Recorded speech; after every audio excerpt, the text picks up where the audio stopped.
Tabrakan beruntun terjadi di Banjardinas, Pangitebel, Desa Antigeklot, Manggis, Selasa 10 Januari. 3 kendaraan terlibat dalam insiden tersebut, diduga karena pengendara lalai. Pasalnya saat kejadian, lalu lintas di lokasi diatur buka tutup karena sedang ada penebangan pohon. Syukurnya tidak terdapat korban jiwa dalam peristiwa tersebut. Kapolsek Manggis Kompol I Gede Suwarnemawe mengatakan insiden tersebut bermula ketika ketiga kendaraan masing-masing truk warna hijau dengan Isuzu dan truk warna kuning sama-sama datang dari arah barat menuju Amblapura.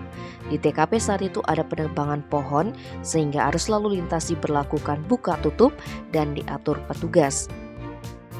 Setiba di TKP, truk warna hijau menabrak Isuzu yang ada di depannya.